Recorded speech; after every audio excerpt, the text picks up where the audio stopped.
Jó estét Budapest, ez itt a Juventus 103.9, és benne, hogy minden hétköznap este 9-től a budapesti arcok, én Fehér Marian vagyok, köszöntök mindenkit, és már is belekezdünk a ma esti beszélgetésbe, hiszen már itt ül velem szemben ma esti vendégem, aki még az egyetem alatt nyelvtudás céljából ment ki Angliába, és amilyen munka csak szembe jött vele, elvállalta a megélhetés kedvéért.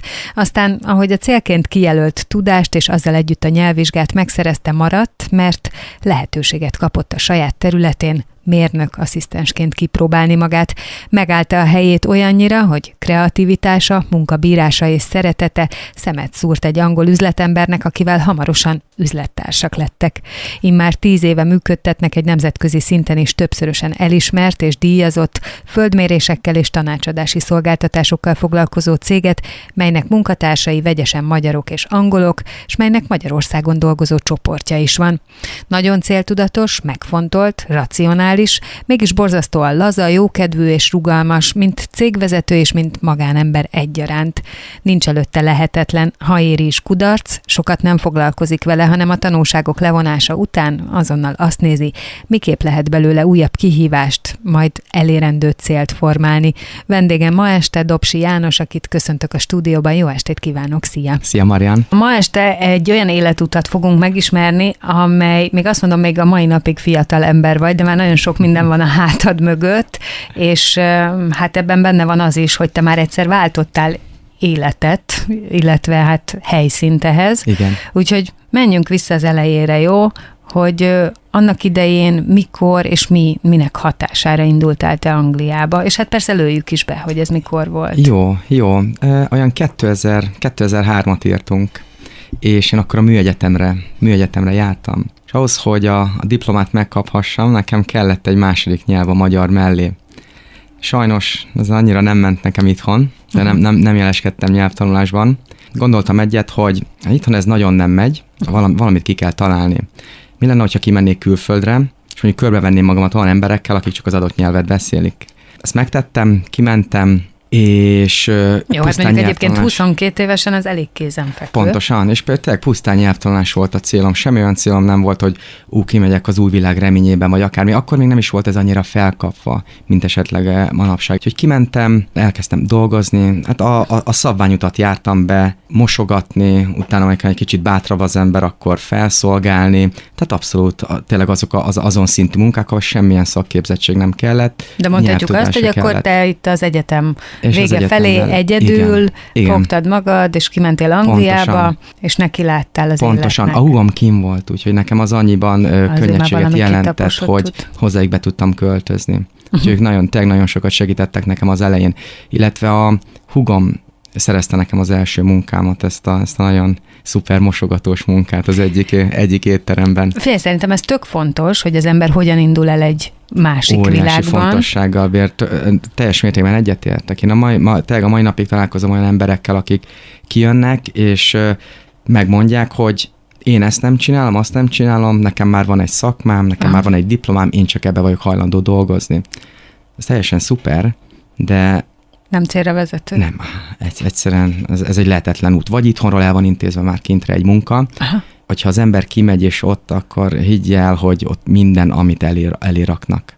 Igen, nekem is van az ismertségi körömben olyan, aki kiment mindenféle elvárással, és nem feltétlenül sikerült. Na pont ezért vagyok kíváncsi erre, bár, ahogy mondod, kicsit melegített pálya, mert igen, ugye a testvéredhez, igen. És akkor volt hova beköltözni, de mégis azért csak egy teljesen más közegű, más aurájú városba kerültél be. Hogy emlékszel te vissza, hogy milyen volt? A húgomon kívül senkit nem ismertem, úgyhogy egyértelműen a húgomon keresztül kezdtem el én az első barátokat megszerezni, ugye ez is munkahelyen keresztül, tehát abszolút a szabványút, mivel én még a műegyetemnek az utolsó évét csináltam, tehát tanulnom kellett, mellette dolgoznom, hogy önfenntartsam magamat, mellette nyelvet kellett tanulnom, úgyhogy ezekkel próbáltam zsonglőrködni, úgyhogy az elején nem is arról szólt igazán, hogy társaság kialakítás, meg ilyesmi, mivel én soha nem terveztem, hogy kimaradok. Én úgy voltam vele, hogy megtanulom a nyelvet, visszajövök, lediplomázok a műegyetemen, és utána elindítom az életemet itthon.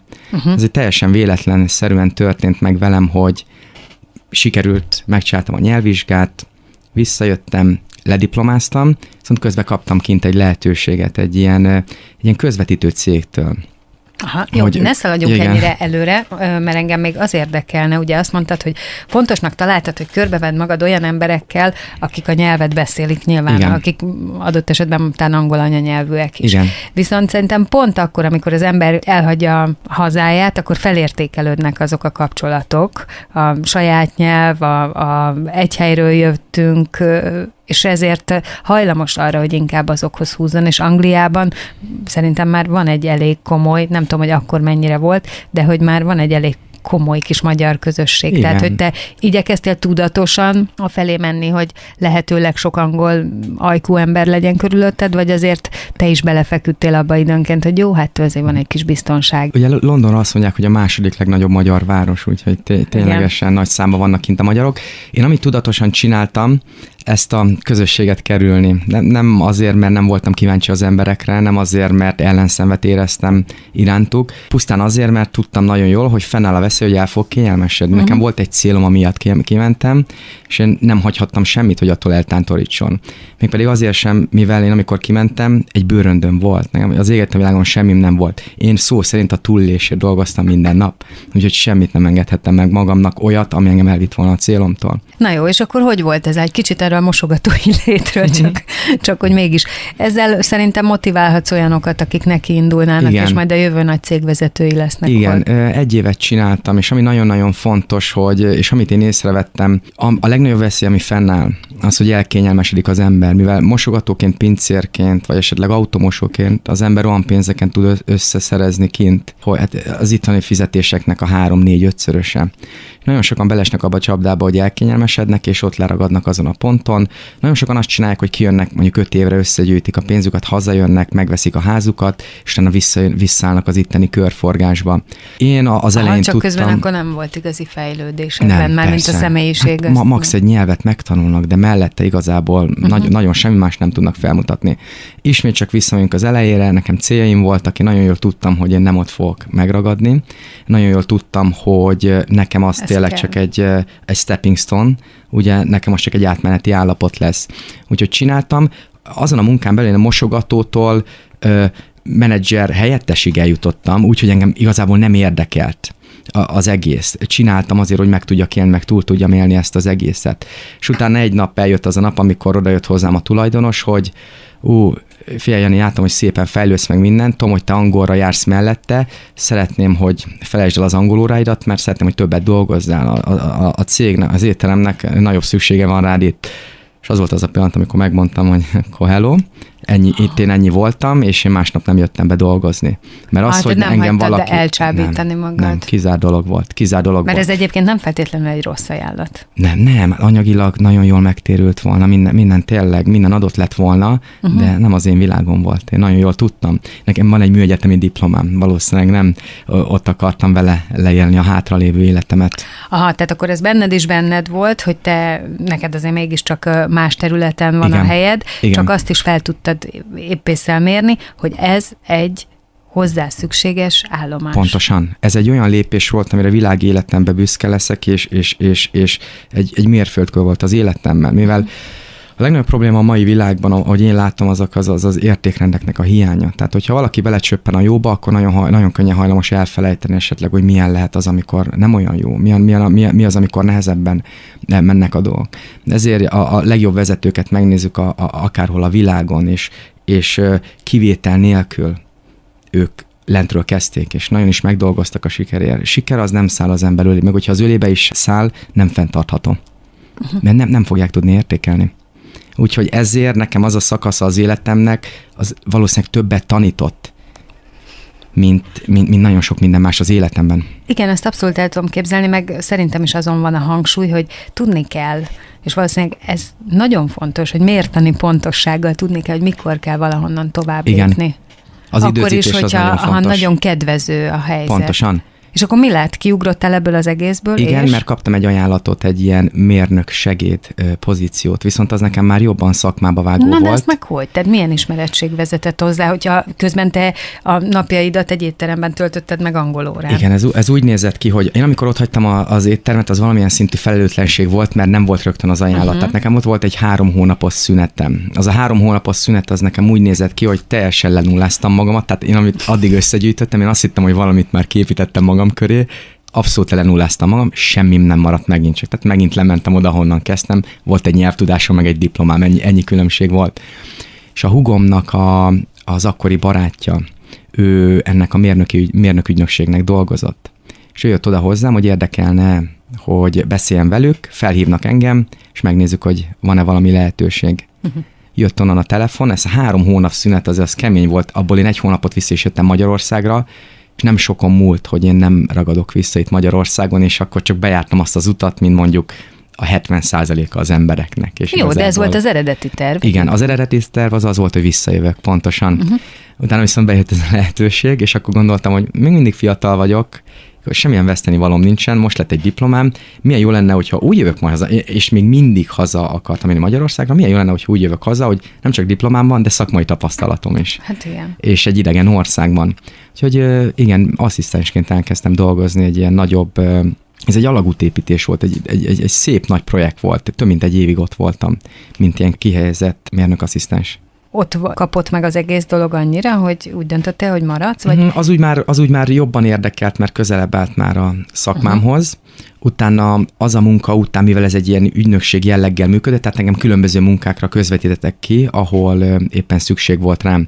És kiközvetítettek egy másik nagyobb projektre, és az életem eddigi legnagyobb váltása ott történt meg, mivel ott találkoztam össze teljesen véletlenül a jelenlegi üzleti partneremmel. Úgyhogy az volt a második ilyen nagy mérföldkövem.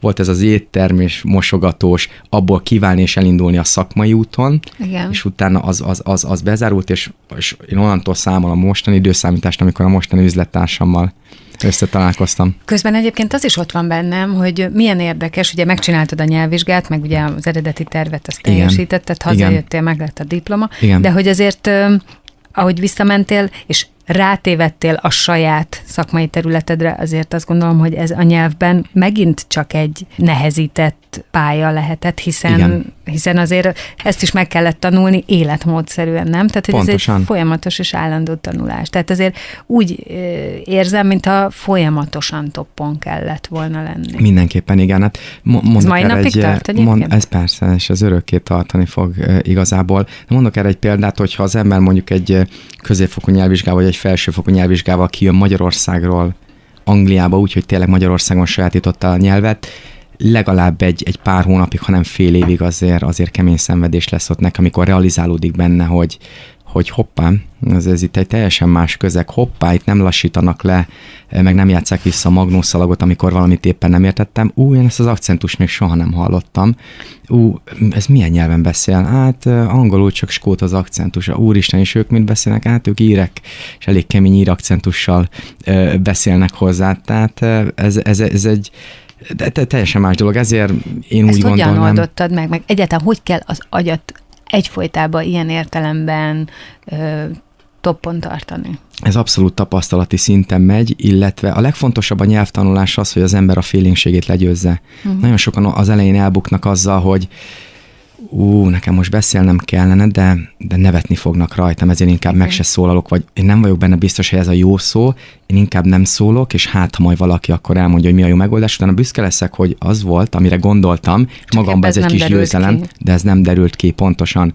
Az első és a legfontosabb dolog, hogyha valaki elkötelezett nyelvtanuló, vedd közle a félénkségedet. Igen, csak ez nagyon nehéz, és itt egy percre kitérhetünk, mert te is azzal kezdted, hogy ugye itt voltál a műegyetem tanulójaként 22 évesen, és érezted azt, hogy hiába tanultál te nem tudom én hány éve és hányféle tanártól angolul, nem fog menni, hogy te azt a nyelvvizsgát meg tud csinálni. Tehát itt valami, a mi gyerekkorunk vagy fiatalkorunk nyelvoktatásában van, ami már kódolja azt az emberbe, hogy lehet, hogy érted, lehet, hogy meg is tudnád mondani, de hogy használni nem tudod, az biztos. Mindig kettőn áll a vásár, tehát van az oktatás része, meg van a tanulók része. Tehát az oktatás persze lehetne erősebb, viszont a tanulók nagyon sokat tehetnek arról, hogy megelégszek azzal, hogy a tanár megállt, vagy nem.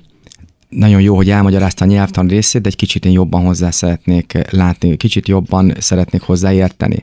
A mai világban, amikor az internet az mindenki számára már szinte adott, meg szabad, a YouTube-kor van, a Facebook-kor van, ahol minden angolul megy, most már annyira nincsen kifogás arra. Ott van az öcsém, aki nagyon jól 16 éves, és gyönyörű szépen beszél angolul, nem az angol tanár, van egy nagyon jó angol tanára, de mellette ugye nyomják ezeket az online játékokat, csinálják a Facebookjukat, csinálják a YouTube, persze. Abba az irányba viszi. Igen, pontosan, és ez a kettő, ez összefolyik. Úgyhogy azért, és ez a jó út arra. Amúgy, hogyha valaki pusztán azt mondja, hogy én megtanultam, amit meg kellett, és ott leteszem, inkább foglalkozok most mással, ő az elején szenvedni fog. Hát igen, meg hogy ezt a félénkséget valóban le kell győzni. Mert abból, amit mondasz, a mai gyerekeknél valószínűleg tényleg az van, hogy az érdeklődés annyira viszi, hogy nincs ideje félni attól, hogy ezt most jól csinálja, nem csinálja. Egyszerűen valahogy ki kell, hogy szedje magának az információt. Ez én szerintem körülbelül olyan, mint úszni megtanul az ember gyerekkorában, vagy síelni. Gyerekkorában ezek jönnek instant körülbelül, viszont minél tovább vár az ember, annál nehezebben fog ráállni. A gyerekeknek nincs még az a kifejlődött érett félelemérzete. Igen. Nyelvtanulás is fiatalkor van a legjobb. A hugoméknak most született egy kisbabája, és ők tudatosan 2 nyelvre tanítják már az első hónapoktól. Sőt, ismerkancsaládot, ahol ez 3 nyelvben merül ki. Igen, hát az a legjobb. És az óriási előnnyel fog indulni ez a kisrác vagy kislány. Igen. Nálad azonban azt látom, hogy a céltudatosság az, ami vitt előre folyamatosan, de mégis meg kell kérdeznem, ha esetleg tudsz olyat felidézni, amikor nehéz volt, és hogy ott voltál kint viszonylag egyedül, és valahogy neked kellett túltenni magadat dolgokon. Vagy neked azt, hogy céljaid vannak, és hogy afelé tartasz, az mindig mindenen keresztül vitt? Mindig mindenen keresztül vitt az, hogy ilyen céljaim vannak, viszont nagyon sokszor nehéz volt. Nagyon sokszor volt az, hogy a munkanélküliség az a legszörnyűbb, mert drága kint az élet. Hogyha nem dolgozol, nagyon hamar elfogy a pénzed, és utána valamiből meg kell élned, hogyha nincsen pénzed, akkor még talán összedobsz egy jegyre haza Magyarországra, és akkor ennyi volt. Úgyhogy ezek voltak ezek úgy érzed, hogy könnyen ki lehet kerülni onnan? Ebből azt veszem le, hogyha nincs benned az örökös taposás, tehát hogy ez a megyek, csinálom, akkor valahogy kivet az a világ magából, mert nem fogsz tudni megmaradni. Igen, nagyon sokan jönnek haza. Nagyon sokan feladják különböző fázisokban. Vannak sokan, akik könnyen feladják, akik igazából nem is értem, hogy miért jöttek ki. Vannak, akik középtávon, de még hosszú távon is előfordul. Ez abszolút egyénfüggő, de nagyon sokan, tehát nagyon nagy arányban jönnek vissza emberek. Nem egyszerű, van ez a tévhit egyébként. Olvastam el a tévhitről, hogy kint a lehetőségek világa, tehát ki kell menni Londonba, ki kell menni Angliába, és akkor minden problémánk megoldódott. De abszolút nem egyszerű. Tényleg nem egyszerű. Nagyon egyszerű az első munkákat összeszedni, és hogyha az ember boldog azzal, hogy megáll egy mosogatói vagy egy felszolgálói szinten, akkor az talán nem olyan bonyolult, viszont ugyanazt megcsinálni, amit potenciálisan meg tud az ember csinálni Magyarországon. Igen, kint több a lehetőség, viszont jobban oda kell magadat tenni. Nézd, ez is egy olyan dolog, hogy tényleg attól függ ki, mit akar. Nagyon sok család van úgy, hogy kimennek, és akkor elvállalnak bármilyen munkát, viszont az a lényeg, hogy biztonságban éljenek, és az együtt töltött idő a számukra harmonikus, és jó legyen. Ha ez a cél, meg ez az élet, akkor ez teljesen rendben van. Nálad azt látom, hogy te mindenképp a saját szakmádba akartál érvényesülni. Igen. Ami szintén teljesen érthető, hogy ezért aztán neked nem lett elég még egy jobb pozíció sem egy másik területen. Igen. Úgyhogy végül is teljesen mindegy. A lényeg az, hogy az a kérdés, hogy ki miben akarja jól érezni, vagy miben tudja jól érezni magát. Még hogyha egy kicsit a kezdetekre visszatérünk, mit érzékeltél te, hogy hogyan fogadtak? Egyáltalán az egész közeg hogyan fogadott téged, és mondjuk itt már lehet, hogy a szakmai életről beszélhetnénk egy kicsit, mert ilyen értelemben gondolom az már felvetődött, hogy akkor itt van egy fiú Kelet-Európából, ez az ő területe, akár maradhat is, tehát gondolkodhattak benned hosszú távon is, de befogadóan, inspirálóan, tudást átadva fogadtak téged, vagy hogy nézett ez ki? Én soha nem éreztem semmilyen ellenszenvet, meg nem elfogadást az irányomba. Szerintem ez az abszolút az egyénnek kell maga köré kialakítani. Tehát milyen a kisugárzásod, mennyire vagy odaadó, mi az, amit le tudsz tenni az asztalra, hogy ott vagy, és keményen dolgozol. És mondjuk a kollégák, akikkel dolgozol, te egy csapat vagy, ugyanazért a célért dolgozunk, az étteremnek a vezetője látja, hogy igen, te ott vagy, te nagyon-nagyon jól dolgozol, nagyon keményen teszed magad, és miért lenne itt, senkinek semmi baja nincsen. Nagyon kicsinyes gondolkodása az most mondjuk, hogyha valaki előjön azzal, hogy te miért jössz be az én országomba. És igazából, hál' Istennek a mai világban egyáltalán nem mozgok ilyen körökben, de én hála az Atya Úristennek ezt régen is... keveset jársz itthon. Igen. Igen. Nem, a plakátok kifejezetten tetszenek egyébként. De nem, hál' Istennek soha ilyen, a befogadás az szinte instant volt, és folyamatosan, és tényleg egyre jobban úgy éreztem, hogy integrálódok bele a közegbe. Ahogy léptem felfele mondjuk szakmában is, a megbecsülési szinten, az érték szinten, ahogy ez folyamatosan növekedett, egyre jobban éreztem azt az integrálódást, de én már a legelején nagyon könnyen megtaláltam, mert volt például olyan munka, amit csak én vállaltam el, más nem vállalta el. Én oda tettem magamat, és megcsináltam. Engem soha nem érdekelt az, hogy mit kell csinálnom, mert én mindig is láttam egy víziót magam előtt, én mindig is láttam egy célt magam előtt, és én mindig azt egy részfeladatnak tekintettem ahhoz, hogy én eljussak oda. Soha nem volt ezzel semmi problémám. És ez engem egy másodperc alatt mások fölé emelt. Én nem vagyok külön, mint mások, viszont úgy néz ki, hogy én jobban akartam. Ez ilyen egyszerű. Közben nagyon szerencsés vagy. Tehát az, hogyha valaki folyamatosan egy fél pillanatra sem veszíti el a szeme előtt lebegő célt, még akkor is, hogyha tudja, hogy ez messze van, akkor ez tényleg keresztül vihet mindenen. Szerencse az egy nagyon fontos összetevő az életnek. Igen, de én arra is lennék kíváncsi, hogy ezt egyébként alkatilag hozod, vagy a családból hozod, vagy szerinted honnan? A családomnak nagyon sok mindent köszönhetek, mert az első naptól támogattak. Tehát az első naptól megvolt a támogatás, a bizalom.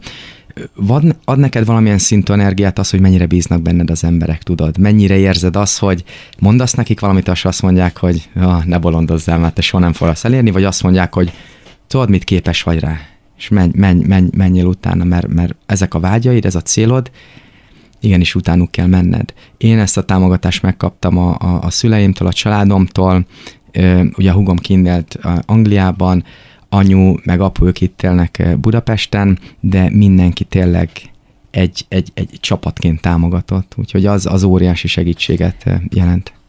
Szoktam néha elárulni azt, hogyha amikor valakire készülök, akkor igen, néha előfordul, hogy nyomozgatok, és én egyetlen emberrel beszéltem rólad, akitől azt kérdeztem, hogyha valamit mondania kéne, hogy milyen ember vagy, mit mondaná, és azt mondta, hogy rendkívül céltudatos. Ez mondjuk az interjú 23. másodpercébe kijött, de azt fogalmazta meg ő is, hogy ha valamit te a fejedbe veszel, akkor azt biztos, hogy megvalósítod, nincs az az akadály, amit lenne győznél, és ezt mondta, hogy itt az akadályokat is egyébként nyugodtan lehet jó értelembe venni. Igen. Tehát, hogy egyszerűen mindent megugrasz. Igen. Ez eddig szó szerint mindent megugrok, igen. Szeretem, az élet minden területén szeretem a kihívásokat. Van egy nagyon érdekes példám erre, szerencsésen bejutottam egy ilyen katonai kiképző táborba, nem nagyon tudok róla többet mondani, és nekik volt egy ilyen gyakorló pályájuk, ahol a hivatásos katonákat készítették fel. Hát már eleve macera volt az, hogy engem ráengedjenek arra a pályára, mert ilyen különböző munkavédelmi előírások miatt, viszont ráengedtek, és megcsináltam egy olyan pályát, amit mondjuk az elit katonáknak kell megcsinálni ahhoz, hogy pozícióba tudjanak maradni. Úgyhogy az élet akármelyik területén én keresem a kihívásokat, én imádom a kihívásokat én utána célokká formálom, és a célok mozgatnak. Vannak rövid távú céljaim, közepes céljaim és hosszú távú céljaim. Célok nélkül nem is működnél, úgy látom. Nem. Tehát, hogy ez az, ami a mozgatórugó. Én örökké mozgásban vagyok. Juventus 103-9, benne pedig a budapesti arcok, és vendégem továbbra is Dobsi János, akiről az már kiderült, hogy annó nyelvtanulás céljából ment ki Angliába, majd kint maradt, mert lehetősége lett a saját szakmájában érvényesülni. Kihívásoknál tartottunk, és ott, hogy fontos, hogy mindig legyen az életedben. És hogyha tegyük fel, valami véletlenül nem sikerül, nem tudom, hogy volt-e már ilyen, akkor milyen stratégia? Abba belemenni, meggyászolni, megérteni, elengedni, és új célokat magad elé tűzni, vagy ezt a veszteségérzést, ennek a legkevesebb energiát adni, és azonnal az új célt magad elé tűzni? Nem, hogyha valamit nem élek el, vagy valamibe belebuktam, akkor volt megkeresem volt már persze, akkor megkeresem azt a pontot, ahol én elbuktam, megértem azt, hogy tudok rá jobban felkészülni. Nekem minden a felkészülésen múlik. Mennyire odaadóan tud felkészülni az adott feladatra az ember. Megnézem azt, hogy hol nem tettem ahhoz eleget, hogy én azt elérjem, és utána megcsinálom. Aha, tehát akkor levonod a tanulságokat. Igen. És ezt a felkészülést, meg a tanulság levonást, ezt te egyedül, mert most már egyre jobban érdekel, hogy ezt valaki saját maga hogy oldja meg. Ezt egyedül, vagy te ehhez kérsz adott esetben segítséget? Az a feladatnak a függvénye, az, hogy milyen most a személyes világomban van, esetleg az üzleti világban, hogyha az üzleti világban van, akkor mondjuk jobban rálok azzal, hogyha mondjuk egy csapatot építek köré el a feladatra, és én, mint a csapatnak a tagja oldom ezt meg, vagy egyedül kell annak neki mennem valamilyen oknál fogva. Én mindig alkalmazkodom a feladatokhoz. Tehát nekem nincsen egy standard sémám arra, hogy milyen kihívást, hogy teljesítek. Én mindig megpróbálom megkeresni az általam gondolt lehető legjobb megoldást, és utána, hogyha oda nekem be kell vonnom másokat, akkor bevonok másokat. Tehát akkor te felméred a helyzetet, igen, és utána döntesz. Igen. És a személyes életedben? Nem vagyok más ember egyébként. Én nem döntök instant, sem én velem szörnyű elmenni vásárolni is, mert én nem tudok dönteni. Tehát én elmegyek egy cipőboltba, tetszik valami, felpróbálom, kisétálok, visszajövök 3 óra múlva is megveszem. Nagyon ritkán döntök úgy ott egy adott pillanatban. De érdekes, mert hogy közben ezt hinném, hogy ilyen nagyon gyors vagy, hogy itt csinálod, hogy ilyen prompt vagy, mint ahogy mondtad is, hogy mindig mozgásban vagy. Az, hogy megfontolt vagyok, az nem zárja ki az, hogy prompt legyek, az, hogy tényleg abban az adott pillanatban, hogyha a szituáció azt kívánja meg, hogy gyorsan kell dönteni, akkor gyorsan kell, de a megfontoltságot akkor se veszem ki a képletből. Na jó, hát akkor térjünk rá arra, hogy azért lett neked egy saját céged, és ahogy te is mondtad, ugye egy angol üzlettársad. Igen. Azért ez már azt hiszem, hogy ennek már felesett volt tréfa, tehát itt azért ezt már meg kellett fontolni neked is, és az üzlettársnak is. Hogy alakult ez a viszony? És egyáltalán mi volt a cél? Ez úgy kezdődött, hogy az egyik ilyen kiközvetített munkámon én egyszer sétáltam a területen, és valami felmérést kellett végeznem. Ezt már mint mérnök? Ez már még mindig mérnökasszisztens voltam igazából. Aha. És akkor ő odajött hozzám, leszólított, és mint később elmondta, azért szólított le, mert tetszett neki az, hogy van egy ilyen érdekes járásom, egy kicsit ilyen ruganyosabban járok, de neki óriásira tetszett, hogy ebben a gyerekben van energia. Ez már most jól indul nálam ez a gyerek. Odajött hozzám, elkezdtünk beszélgetni, és nagyon hamar rájöttünk, hogy mi elég jól kiegészítjük egymást. Ő egy idősebb kollega volt. Mennyi van közöttünk? Egy olyan 20 év van között, majdnem 20 év, nem egészen, egy olyan 16-17 év van közöttünk. Neki óriási mennyiségű tapasztalata volt már a szakmával kapcsolatban. Én még friss egyetemistaként, szóval nekem volt egy nagyon jó technikai hátterem, egy nagyon jó technikai tudásom. És elkezdtem neki mondani egy-két célomat, és nagyon jól tudott velük azonosulni. Úgyhogy elhívott egy interjúra, hogy beszéljük, mert most gondolkodik ezen a cégen. Átbeszéltük a dolgokat, és utána úgy döntöttünk, hogy akkor ebbe vágjunk bele együtt ketten, és szépen ketten elkezdtük ezt építgetni. Ez milyen volt neked akkor? Hát azért mégis, még mindig nagyon fiatal voltál. Ez óriási volt. 21-2-3-4 évesen. Igen. Ugye akkor oda megy hozzád egy 40 fölötti üzletember, igen, és azt mondja, értem én, kellett neki a te friss energiát, igen, kellett neki a te kreativitásod. Igen. Na de akkor is. Tehát azért mégiscsak, hogy mondjam, az ő részéről mindenképp egy nagy bátorság belevágni egy ilyenbe. Igen. Óriási. Az én szempontomból nézve ez nekem olyan magabiztosságot adott, nekem ez egy akkora... Hát ezt nem csodálom. Akkora dolog volt az életemben, hogy hihetetlen, utána körbe telefonálni, családot, mindenkinek elmesélni. Ez volt az első mérnöki munkám. Én előtte mindig asszisztens, meg más szakmákban dolgoztam, és ez volt az első munkám, amire azt mondtam, hogy én eddig ezért tanultam, én ezt akartam elérni. Hát de annál több. Hát hiszen egy pozíció, az, hogy egy idegen országban legyen egy saját tulajdonú cége. Igen. Hát az már mind havatortám volt, de nekem az adott pillanatban... akkor, hogy miről nekem van az adott szó? pillanatban az, hogy elértem oda, ahova el akartam érni, és igen, egy célom volt, még érdekes dolog a céljaimmal, hogy én soha nem fogom elérni a céljaimat, mert nekem mindegyik célom az olyan, nekem mindegyik célom olyan, hogy mindig mozgatom őket. Tehát ahogy látom, hogy én ezt nem sokára elérem, ez így nem lesz jó, utána én mindig tolom fölfele a lécet. Ezért kérdeztem, hogy cél nélkül mi lenne veled. De akkor ezt ügyesen kezeled, mert mindig kicsit kijjebb tolod. Igen. És én elfogadtam az életben, hogy én soha nem fogom beteljesíteni minden vágyamat, mert akkor mi mozgatna engem tovább. Ezt így hívod? Mert egyébként, ha nagyon lesarkítjuk, akkor valóban olyan, hogy soha nem éred el. De igen. Közben meg hát azért valamitől persze. Csak boldog vagy folyamatosan. Igen, és engem ez folyamatos boldogságba tart meg. Én elérem azokat, tehát én utána értelmezem azt, hogy hiába a fő célomat azt elmozdítottam, de én nagyon jól tudom belül a fejemben, hogy én igazából elértem, amit el akartam, csak már nem ott van nekem és a mérce. És mert ez nagyon fontos. Tudom. Igen, nagyon fontos értékelni a dolgokat. Az hihetetlenül fontos, hogy persze, hogy tudom ezeket értékelni. De ez, és ide visszakanyarodhatunk ahhoz, amit a legelején mondtam, hogyha valaki nagyon-nagyon lentről kezdi, az egy olyan értékrendet alakít ki az emberben, hogy a legapróbb örömöknek, a legapróbb dolgoknak annyira tud valaki örülni, annyira boldog tud tőlük lenni. És azért ez a belső boldogság, ez a belső elégedettség, ez egy másik nagyon fontos összetevője annak, hogy az ember valamit elérjen az életben. Ez a mozgatóerő, ez azért nem rendesen hozzájárul. És mindeközben, hogy idáig már eljutottál, hogyan változott a fizikai élet, tehát a körülményeid? Csak azért, mert hogy ugye gondolom, ezzel együtt ez is változott. Igen. Hogy mikor jöttél el például testvéred? Tehát mikor lett neked saját otthonod Angliában? A saját otthonom az akkor lett, amikor kijött a barátnőm, és összeköltöztünk. Vele még úgy jöttünk össze, hogy mind a ketten Magyarországon voltunk, viszont én egy éven belül már tudtam, hogy jövök ki Angliába.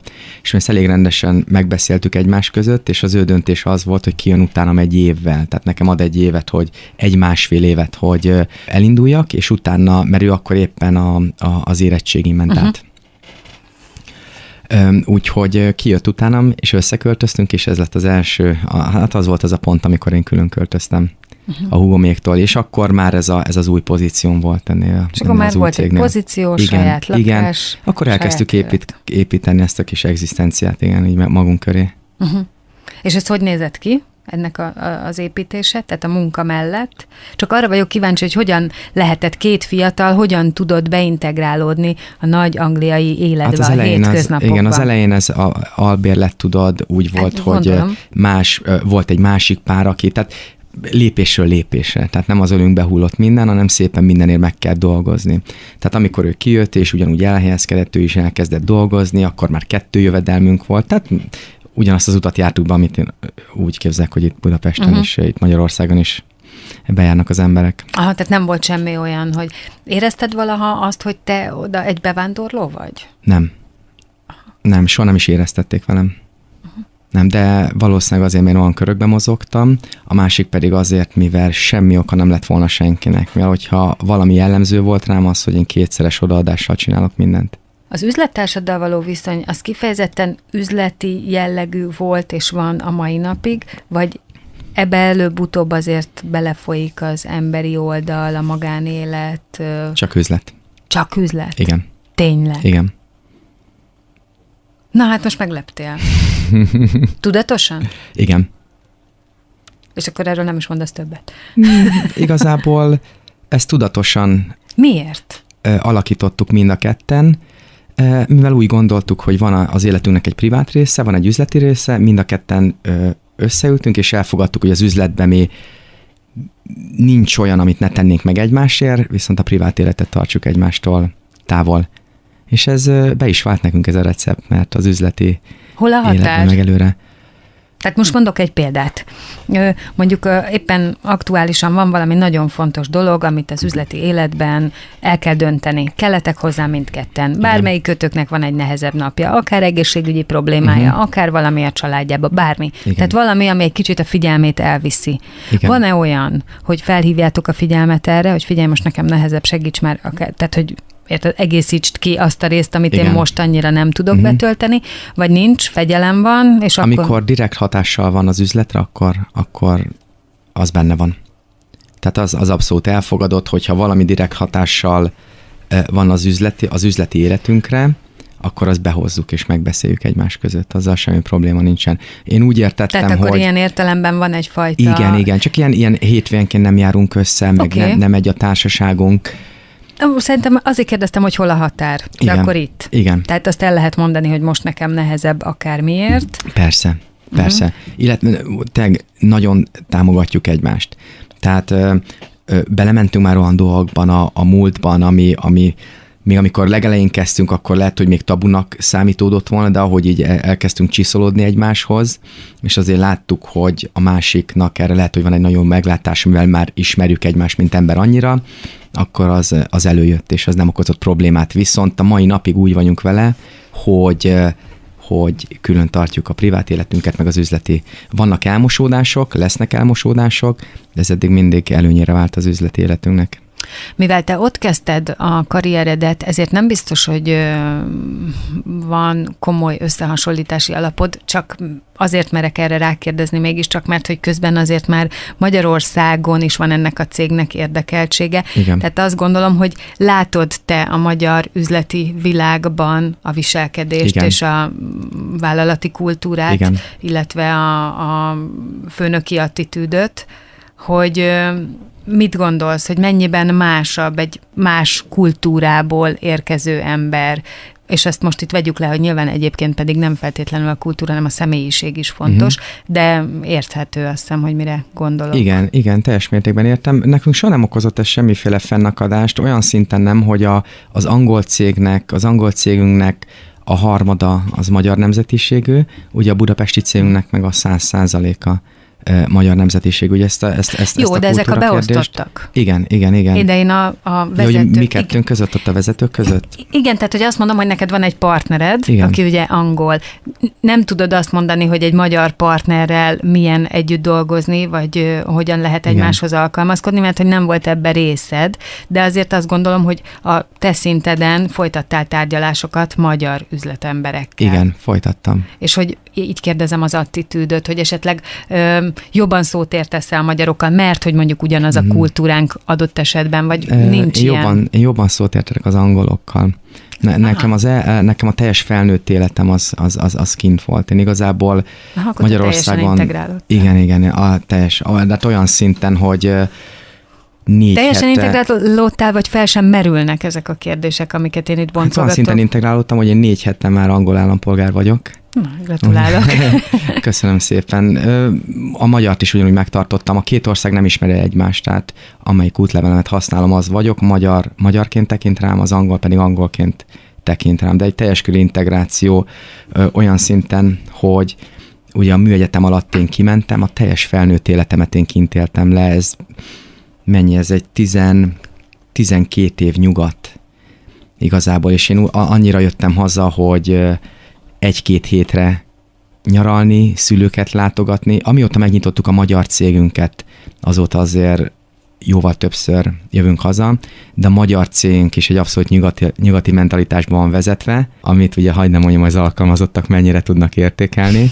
A legutolsó felmérésünk alapján szinte 100%-os eredményt értünk el minden területen az ilyen megelégedettségi közvéleménykutatásban, és nyugati mentalitással van vezetve a cég, és csak kintre dolgozik a cég, tehát Magyarországon nem is vagyunk jelen. De miért? Mert ez érdekes, hogy Magyarországon van a cég, de igen. Mégsem ide dolgoztok. Hát Magyarországon... Nem is akartál? Az elején még gondolkodtam rajta, viszont én utána voltam egy pár találkozón, ugye a magyar fejesekkel, ami nekünk fura egy kicsit, úgy kintről visszanézve az, hogy a politika mennyire bele van szövődve egyszerűen mindenbe. Hihetetlen, de úgy, hogy az átlagember az utcán is abszolút mindenki nyíltan vallja a politikai nézetét, nagyon könnyen összejöhetnek emberek, és elkezdenek politizálni, az utca emberről beszélve. Hát most el lehet képzelni, hogy a legmagasabb szinteken ez milyen szinten bele van ivódva. Nem tetszik az érzékelt korrupció, azzal abszolút nem tudok azonosulni, illetve szerintem ugye mi egy tervező szolgáltató cég vagyunk, ránk nem is hinném, hogy annyira igényük lenne, mivel ők úgy vannak vele, hogy nem, nek bevált módszereik vannak, mi úgy csináljuk. Nem az én érdekem, hogy minden elsőre jó legyen, én azt szeretném, hogy ebből az adott projektből minél több pénzt generáljak, és hogyha hibák lesznek, akkor hibák lesznek, majd a kliens akkor többet fizet, hogy kijavítsuk a hibákat. Aha, hogy ezt nem akartál ebbe belemenni. És engem ez abszolút nem érdekelt. Abszolút nem érdekelt. A magyar cégünk már 25-en vannak, szépen növekedik, nagyon szépen külföldről ellátjuk őket, külföldi munkákkal. Jó, én is azt gondolom, hogy egy picit akkor világítsuk meg jobban, hogy ezek a cégek mit is csinálnak, igen. Mert itt belementünk, de nem neveztük nevén a gyereket. Én azt tudom, hogy egy 2004-ben alapított, tehát most már 11 éves, igen. És egyébként már többszörösen díjnyertes, igen. ugye? Igen. Multidisciplináris cég. Ez. Igen, pontosan. A kinti cégnek a neve az a Cat Surveys cégcsoport. Ez egy cégcsoport, és mi egy tervező és tanácsadó cég vagyunk, mégpedig az infrastruktúra világában, tehát föld alatti kábelek, vezetékek, csövek, ezeknek a mérnöki megoldásain dolgozunk, ilyen több 10 kilométeres föld alatti utakat tervezünk, mondjuk például egy gázvezetéknek tegyük fel. Aha. A magyar cégünk ő pedig a Cat Surveys Hungary, tehát ez a magyarországi képviseletünk, és ugye 25-en dolgoznak, többségében egyetemen végzetteket foglalkoztatunk, van a műegyetemmel egy nagyon jó kapcsolatunk. Mármint friss diplomások.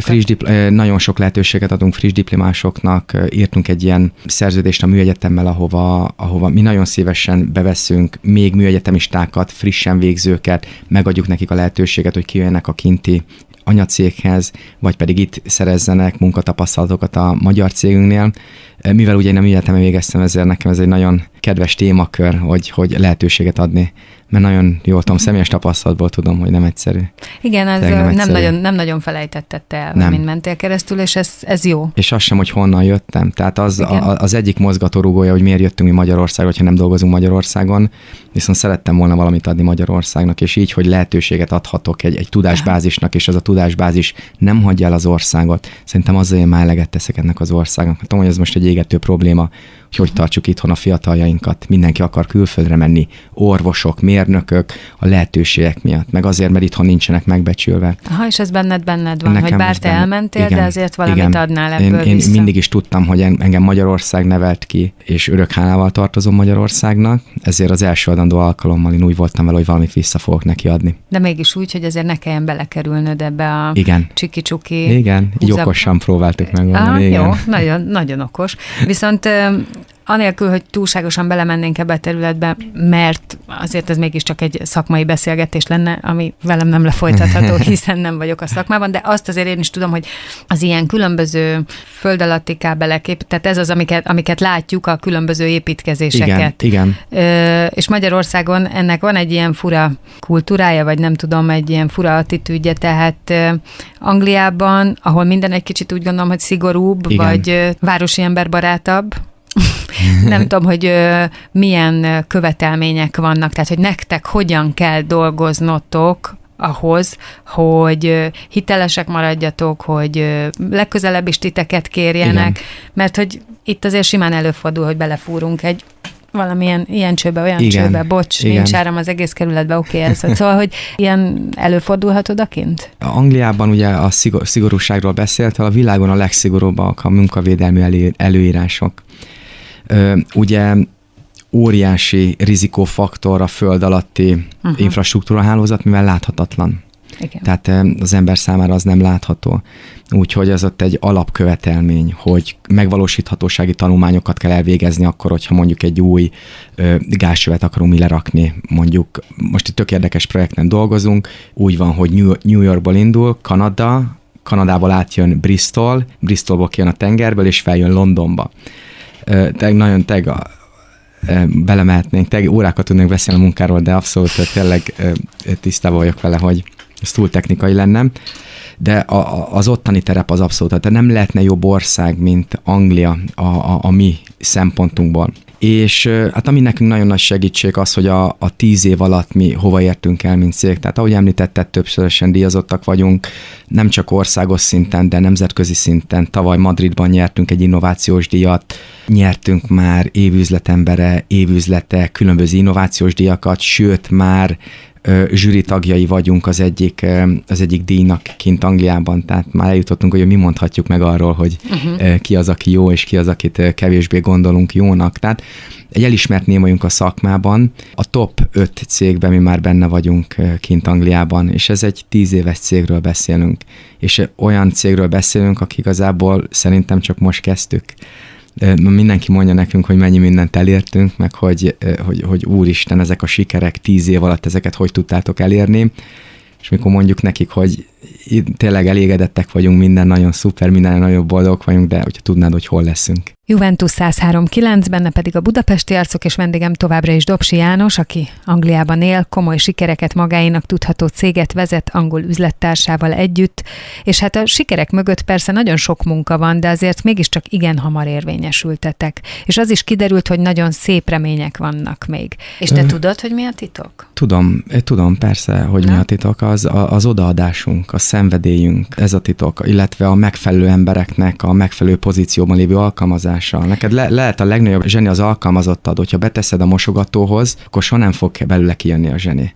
Na, én azt gondolom, hogy ez egy külön terület, és én erre lennék kíváncsi, hogy ezt hogy csinálod, hogy hogyan válogatod ki. Átnéztem én, bevallom őszintén, a honlapotokat és a csapatot, és igen, látom, hogy nagyon sok a magyar, sok a külföldi, tehát van egy ilyen vegyes társaság. Igen. Nyilván ez is egy külön feladat, hogy ezt a vegyes társaságot a mindennapok szintjén úgy összehozni, igen, hogy szeressenek együtt dolgozni, hogy inspirálják egymást, hogy ez jó legyen. Ami még számomra nagyon szembeötlő volt, hogy ugye általában a cégvezetőkről készített képek, azok mindig nagyon komolyak, tehát minimum inknyakkendő, és nem tudom én, nagyon komoly beletekintés a kamerába. Nálatok veled az élen az 1000 fogas vigyor mindenki arcán, és látszik a könnyedség és a lazaság. Igen. És az is látszik, hogy ez nem beállított, szóval, hogy sokat vizsgálgattam, és néztem, kíváncsi lennék, hogy ezt az aurát hogyan teremtitek meg?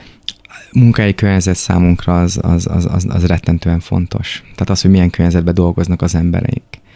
Úgyhogy mi arra külön egy kis csapatot állítottunk föl, hogy ilyen különböző tanulmányok átolvasása, milyen extrát hoz egy cég életébe a flexi hour, tehát akkor kezd az ember, amikor akar, és igazából akkor végez, magának állítja be a munkaidejét például.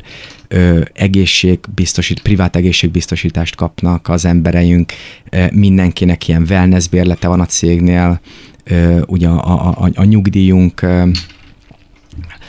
van egy pingpongasztaluk az embereknek, nekik van PlayStation-jük, tehát el tudnak menni, tudnak lazulni munka közben. Tehát nagyon sok, tudod, ez inkább a startup jellegű. Azt akartam mondani, a startup cégeknél van ez, igen. Csak a túrórudi automata nincs, ha jól látom, de azon gondolkodjál Angliában. Ki nem szeretik a túrórudit, úgyhogy a magyarok? A magyarok szeretik, de az angolok azok ki nem állhatják, úgyhogy ott nem lenne piaca neki. Igen. Úgyhogy nagyon nagy hangsúlyt fektetünk a munkai környezetbe, mivel egy boldog alkalmazottnál ugye nem lehet jobb erőforrásod. Ebben neked tökéletesen igazad van, és én is mindig azt látom, hogyha az alkalmazottnak az igényei, illetve a munkakörülményei úgy vannak kielégítve és megcsinálva, hogy ez számára inspiráló legyen, akkor nem is kérdés, hogy ő ezzel a helyzettel nem él vissza, és a tudás a legjavát fogja beleadni. De közben mégiscsak azt mondom, hogy ez is személyiségfüggő. Tehát nem tudom, hogy mindeközben, hogy ezt a lazaságot meg tudod teremteni, és meg tudod tartani, neked figyelned kell arra, hogy ki milyen típusú ember, vagy onnantól kezdve, hogy fölvetted és megbizonyosodtál róla, hogy ő erre jó lesz, önjáróak lesznek az emberek, vagy neked folyamatosan kontrollálni kell valamilyen szinten az ő életüket, személyiségüket, változásaikat. Valamilyen szinten te végben leszel a cég életében, főleg, hogyha te ott voltál az első napoktól. Én addig mindenféleképpen ott vagyok, amíg látom és érzem azt, hogy kell a segítség, kell a támogatás, és utána ez egyénfüggő lesz, hogy kinek mennyire veszel részt az életében. Tehát vannak olyan emberek, akik sokkal jobban értékelük azt, hogy megkapják az önállóságot, megkapják a felelősséget, és úgy teljesíthetnek neked. Van olyan, aki azt mondja, hogy Jani, én úgy tudok a legjobban teljesíteni, hogyha kitűzöl nekem célokat, én a te céljaidról megdolgozom, amikor elértem őket, oda viszem neked, és te adod nekem a következő célomat. Tehát ez abszolút embernek a függvénye, és nekem, mint vezető, nekem ez alkalmazkodnom kell, és erre rá kell éreznem, meg kell értenem, és együtt kell velük működnöm, és támogatnom kell őket. Ez az én legfontosabb feladatom a cégben, az, hogy támogassam az embereinket, támogassam az alkalmazottakat. Most megvan a csapat, vagy ez folyamatosan bővül? Folyamatosan bővülünk. És volt már olyan, hogy valakivel kapcsolatban, ne adj Isten, tévedtél? Igen. És akkor azt hogy kezeled? Illetve az emberileg neked csalódása? Nem csalódás. Nem, semmiképpen nem élem meg csalódásnak, hanem tapasztalatnak élem ezeket meg, és utána mindig levonom a következtetést. Ugyanúgy, mint régen az életemben, ugyanúgy a mai napig ezeket az egyszerű elveket követem. Sajnos ez vele. Emberek vagyunk, úgyhogy mindig is fogunk hibázni. Az olyan ember nem hibázik, aki nem csinál semmit. Úgyhogy én büszkén vállalom, hogyha hibáztam, viszont hát ez nem feltétlenül a te hibád, hanem ez alakulhat bármiért. Pontosan. De ilyenkor ezt hogy kezeled? Oké, akkor tévedtünk, váljunk el egymástól, kész, pont? Hát ez annak a függvénye, hogy milyen szintű problémáról beszélünk, pontosan, meg illetve hol van az alkalmazott. Az, hogy megérdemli azt még, hogy foglalkozunk vele esetleg, tudod, mit rossz pozícióba raktunk be, lehet, hogy ez neked jobban működne, nézzük meg ezt ott, vagy pedig hát ez igazából nem működik, mert te nem illesz be a csapatba, és amióta te ezzel a csapattal dolgozol, az csökkent a csapatnak a teljesítménye. Igen, hát ez is lehet, meg az is lehet, illetve én azt is el tudom képzelni, hogy ugye az ember életében vannak olyan helyzetek, amikor éppen az aktuális munkahelyétől, vagy tanárától, vagy éppen aktuális környezetétől tanul meg valamit saját magáról, tehát az is lehet, hogy nem indul jól, de mégiscsak jóvá válik. Igen. Ezért soha nem hozunk elhamarkodott döntéseket. Azt mondtam ugye az elején is, hogy én abszolút nem jellemző rám az, hogy elhamarkodottan dönteni valamiről. Igen. És azt is mondtad, hogy ugye a célok nagyon fontosak, de ezért mégiscsak azt gondolom, hogy rengeteg dolgot csinálsz, vagy rengeteg dologra kell koncentrálj. Hogy hogyan töltödsz te, akár a privát életedben. Tehát mi az, ami téged feltölt, amitől te újra működsz. Nem tudom, hogy volt-e már valaha olyan érzésed, hogy meg kell állni, muszáj megállni, vagy különben baj lesz. Néha eljön az a pillanat, persze, amikor az ember úgy érzi, hogy nagyon közel van a lemerüléshez. Viszont az, hogy azt csinálom, amit csinálok az életemben, ahhoz nekem ki kellett alakítanom egy rutint, mert nélkül én ezt nem tudnám csinálni. Tehát van egy nagyon egyszerű rutinom, én nem alszom nagyon sokat, én 5-6 órákat szoktam aludni. 18... Erre állítottad be magad? Igen, 18 órát vagyok fent. Tehát a 18 órának az előnye, hogy körülbelül nekem általában van egy olyan extra 1-2 órám minden versenytársammal szemben, tehát innen indul, illetve én felkelek, és a felkelésemtől, amíg én elkezdem mondjuk az első tolvonást megcsinálni bent a munkahelyemen, én már lent voltam az edzőteremben, én már kimozogtam magamat, én teljesen feltöltöttem magamat energiával, én már megreggeliztem, elolvastam a híreket, és készen állok arra, hogy dolgozzak, és már tudom azt, hogy mögöttem van már egy olyan 2-3 óra, amire nekem a nap hátralévő idejében nem lett volna időm, ott lett volna a fejemben, hogy úristen, valamit csinálnom kellene, mert engem ez a munka, ez a sírba fog vinni. Nekem soha nincsen ilyen gondolat a fejemben. Én nagyon jól tudom, hogy az élet, a napon melyik percében, melyik pillanatában én mit fogok csinálni. Aha, de akkor spontaneitás? Az van, persze, annak kell az ezen belül van? Az azon belül van, persze. De sokkal nagyobb százalékban van nálam a szervezettség, meg a rutin a spontán dolgok ellenében. De megvan, hát kell, hogy legyen. Vagy ez akkor van inkább, mikor szabadságon vagy, mondjuk most, hogy itthon vagy? A munkában is előfordul, szabadságon még többször előfordul az, hogy tényleg csak sodródik az ember. Az már része lett a pihenésnek egyébként. Jó, már hadd mondjam el a hallgatóknak, szerintem vicces, hogy tényleg ugye bejöttél, és én vártam egy komoly cégvezetőt, és akkor bejöttél, és megkérdezték, hogy hoztad-e az ebédünket. És ez nyilvánvalóan egyébként nem lealacsonyító, hanem inkább azt mondanám ezzel, hogy ilyen nagyon lazán, láthatóan most inkább így a szabad életet élvezve vagy itt. Mit fogsz csinálni mostanság, hogy egy kicsit töltődj? Hétvégén lent vagyunk a Balaton Soundon, előtte meg családdal töltöm az időt. Tehát, hogyha itthon vagy, akkor minden, ami Igen, kikapcsolódás. család, barátok, úgyhogy pontosan minden, ami kikapcsolódás. Jó, hát nagyon sok sikert kívánok neked a továbbiakban. Most először persze jó pihenést. Köszönöm és köszönöm szépen, hogy itt voltál. Én azt gondolom, nagyon tanulságos egy Köszönöm, óra Marian, köszönöm. Dobsi János volt a vendégem ma este. És ez volt a Budapesti Arcok itt a Juventus 103.9-en. Én Fehér Marian vagyok. Köszönöm szépen ma esti figyelmüket is, és ne felejtsék el, hogy a továbbiakban is minden este 9 órakor várom önöket a vendégeimmel, és nagyon fontosak az ajánlásaik is. Tehát, hogyha ismernek olyan embert, akiről azt gondolják, hogy példaértékű lehet valamiben mindannyiunk számára, akkor azt kérem, hogy írjanak róla ajánlást, és elérhetőségekkel együtt küldjék el a Budapesti Arcok @juventus.hu e-mail címre, és ott a legnagyobb közösségi portál is, ott mindig láthatják, hogy ki a vendég, azt is, hogy miről beszélgetünk. Budapesti Arcok holnap este is lesz 9-kor, de addig is maradjanak itt a Juventus 103.9-en. Legyen nagyon szép az estéjük, vigyázzanak egymásra és magukra. Jó éjszakát Budapest, a viszonthallásra!